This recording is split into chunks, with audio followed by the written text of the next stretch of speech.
पत्नी अपने पति से बोली, मैं तुम्हें बिना देखे शादी की विश्वास ही नहीं हो रहा मुझे तो। पति ने पत्नी से कहा, और मेरी हिम्मत तो देखो, मैंने तुम्हें देखने के बाद भी तुमसे शादी की। पति की बात सुनकर पत्नी के उड़े तोते। पत्नी ने नया फोन लिया। अपने पति को सरप्राइज देने के लिए किचन में जाकर फोन किया। पत्नी पति से बोली, कैसे हो जानू? पति ने कहा, हाँ डार्लिंग, बाद में फोन करता हूँ, अभी वो किचन में है। सुनकर पत्नी हुई शॉक्ड।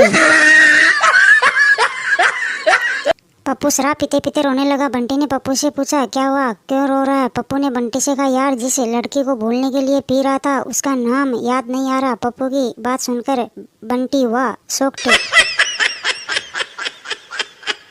भिखारी एक साहब से बोला, साहब आपका पर्स तो नहीं खो गया? साहब भिखारी से बोला, नहीं तो। भिखारी ने साहब से कहा, तो फिर आप मुझे 1 रुपया दे दीजिए साहब। भिखारी की बात सुनकर साहब जी की उड़ी खिल्ली।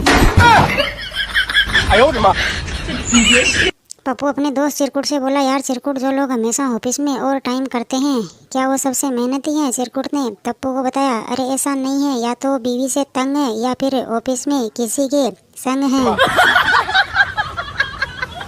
संता, क्या तुम्हें किसी नारी को देखकर यह इच्छा नहीं होती कि काश मैंने शादी न की होती और मैं कुंवारा होता? बनता होती है, हर बार होती है। संता, कौन है वो स्पेशल, किसे देखकर तुम्हें इतनी इच्छा होती है? बनता, मेरी बीवी को देखकर।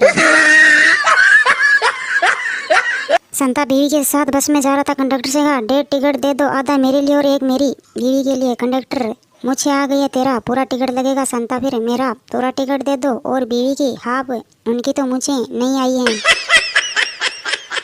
संता की बेटी ने कहा, पापा कल आपके घर से एक सदस्य कम हो जाएगा। और अगले दिन वह अपने प्रेमी के साथ भाग गई। दुख बांटने आए अपने दोस्त बंता ने संता से कहा, लड़के ने काम तो गलत किया पर थी वो पूरी ज्योतिषी।